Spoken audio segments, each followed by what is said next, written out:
Fascina Replay.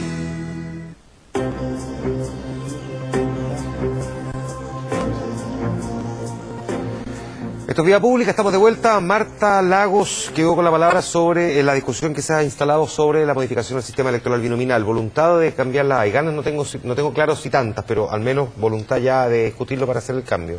Bueno, yo creo que es una gran cosa que se haya puesto el tema en la agenda y que de alguna manera hoy día todos estén diciendo que algo de cambio quieren. Sin embargo, me parece que el príncipe de Maquiavelo lo dice clarísimo: nadie va a votar una reforma en que esa persona se vea afectada en su poder futuro porque se está reformando para que deje de existir. Eso no sucede. Entonces, me parece a mí que las reformas siempre se votan a un periodo en el futuro donde esa persona no sabe dónde va a estar. El que vota no tiene que saber dónde va a estar cuando vota la reforma, porque si no, vota a favor de sí mismo. Me parece que ahí hay una lógica de la racionalidad de la reforma, que si en el año 90 hubiéramos dicho, mira, la reforma del binominal empieza a regir en el año 2015, nadie habría sabido dónde iba a estar en el año 2015 y por lo tanto habría tenido más grado de libertad para votar una mejor reforma y no una reforma que le haga bien a la persona que vota. Ese es el peligro de la reforma. Entonces me parece que hoy día hay que reformarla a un plazo que permita hoy día maximizar la bondad del sistema político y no maximizar la bondad del que vota. Ya, perfecto, porque efectivamente aquí hay incumbentes también. Claro. Los incumbentes son los que pierden si votan en contra de sí mismos. Jorge, evidentemente para un gobierno es mucho mejor cuando se está en el poder que cuando no se está en el poder, y el riesgo de que el gobierno eventualmente en el siguiente ejercicio esté en la oposición, si es que no mira la encuesta, le conviene mucho más hacer los cambios aquí, ahora, es decir, a la centro-derecha, sobre todo una centro-derecha que en una parte era reticente, bien reticente a modificar un modelo que siempre defendió, que le gustó, que fue creado bajo su alero también. Por lo tanto, le convendría más, por decirlo en simple, a la centro-derecha intentar dejar sentadas las bases del cambio ahora que arriesgar que a partir de marzo, si es que estuviesen en la oposición, siguiesen negociando. Además, con la eventualidad de que el Parlamento tuviese una mayoría en manos de la hoy oposición, ¿no?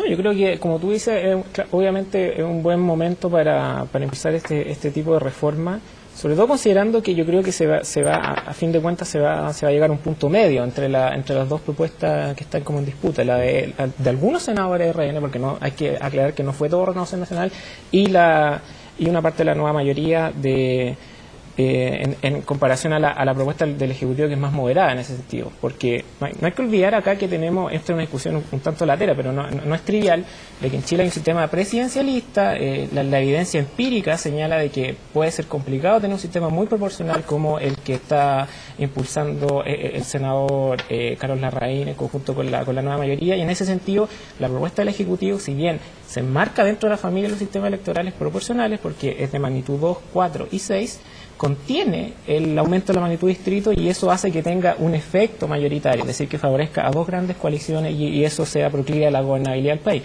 En ese sentido, yo creo que el Ejecutivo está jugando sus fichas para, por un lado, contener este aumento de proporcionalidad que podría ser negativo para el sistema político en su conjunto, y por otro lado, obviamente, también está tratando de ejercer poder de agenda para que en el futuro esta contención deje de existir, porque no hay que olvidar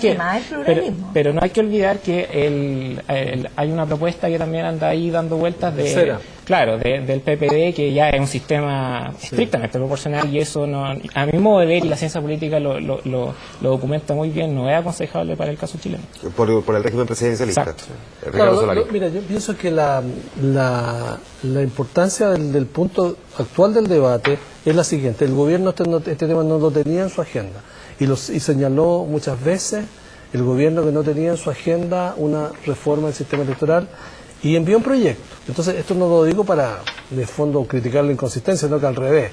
Se hizo cargo de un debate y una discusión que existe. Ahora, los procesos de redistritaje, los procesos de modificación de el mapa digamos, territorial que elige, requieren muchísimo tiempo para poder adecuar dos bienes que a mi juicio son muy importantes. Uno, la representación política, y dos, la representación de los ciudadanos en sus lugares de habitación, de vida, ¿ya?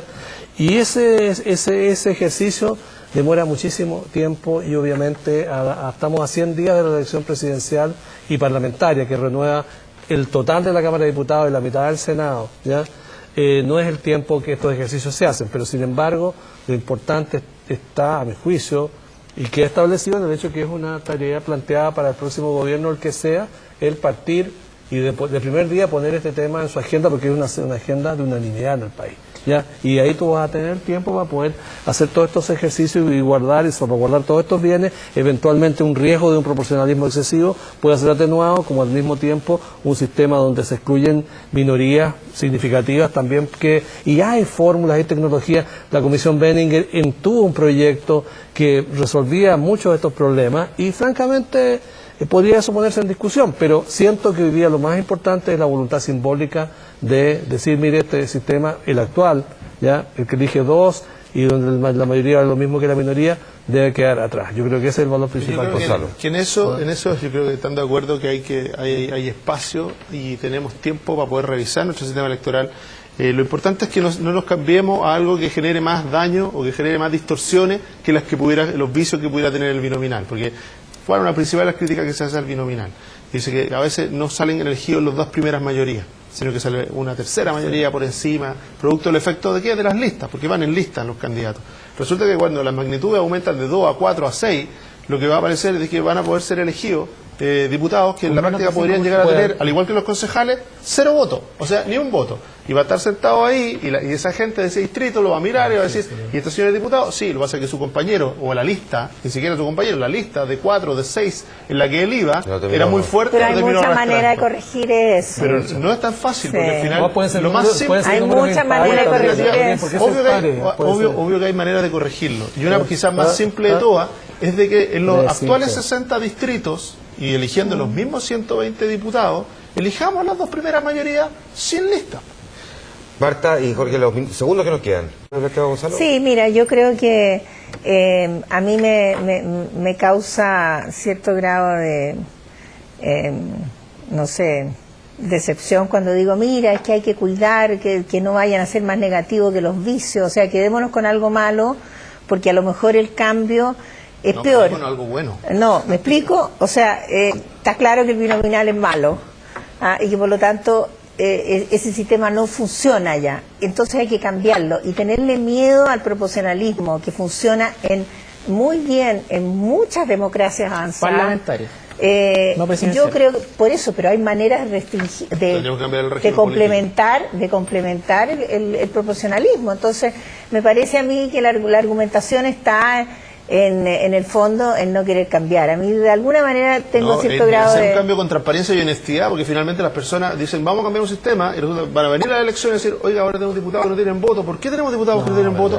Bueno, seamos transparentes también en qué pueden llegar a consistir los cambios. No se trata de tener hacer una crítica a priori, a tener una obsesión contra los sistemas proporcionales. De hecho, sabemos, la literatura señala de que en el fondo hay países donde funciona de maravilla, porque precisamente se combina con un sistema parlamentario.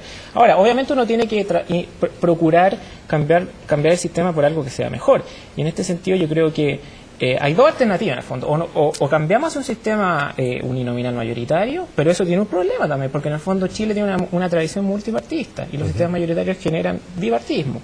Por lo tanto, y tenemos otra alternativa que es moverse hacia la familia de los proporcionales, pero tiene que ser siempre un sistema proporcional con una magnitud de distrito moderada. Y eso siempre se ha señalado. Entonces, en este sentido yo creo que el Ejecutivo ha planteado una propuesta que es correcta, que es sensata, porque en el fondo mantiene una orientación mayoritaria, pero incorpora un elemento de proporcionalidad. Vamos a ver cómo lo empieza a aterrizar a partir de ahora. Se le hace complejo. Gracias, Jorge. Gracias, Marta. Gracias, Ricardo. Gracias, Gonzalo.